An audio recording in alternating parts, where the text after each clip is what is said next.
रे तो घर में लात नहीं दे सके छी। ऐसे तू हमरा दोनों के लेल मर गेला।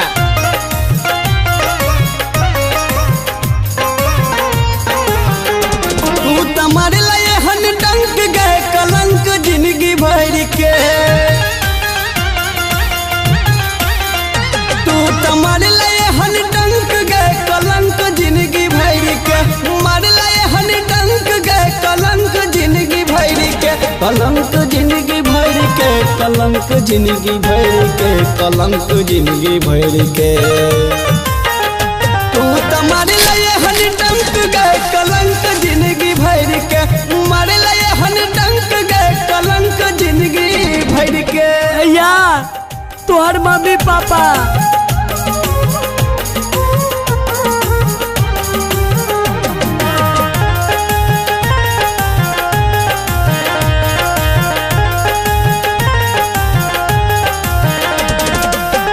तोरा खुशी लेल के लियो दुआगे।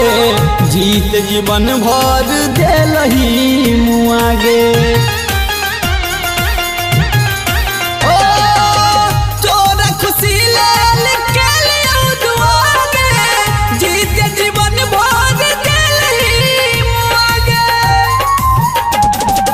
कलियो कसूर कवन देला कलंक गे। कलियो कसूर कवन देला कलंक गे। कलंक जिंदगी भर के। तू तमारे लिए हन डंक गए कलंक जिंदगी भर के। मारे लिए हन डंक गए कलंक जिंदगी भर के। देखू मुखिया जी, नहीं हम ओकरा बिना जी सके छी और नहीं वो हमरा बिना। तो जब शादी करबे तब एकरे से। तब बुआ पढ़ती भी तात। नहीं मुखिया जी, हम एकरा से शादी नहीं करबे। हमार मम्मी पापा जब तक रहते उतने करबे।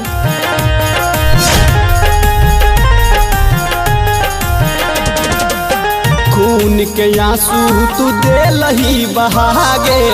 झूठ सनहिया के डोले ले हवागे। ओ खून के आंसू तू देलही बहागे। झूठ सनहिया के डोले ले हवागे।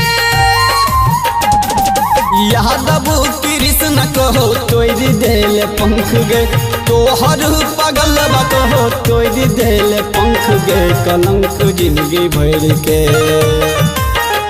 तू तमारे लिए हन डंक गए कलंक जिंदगी भर के। मारे लिए हन डंक गए कलंक जिंदगी भर के।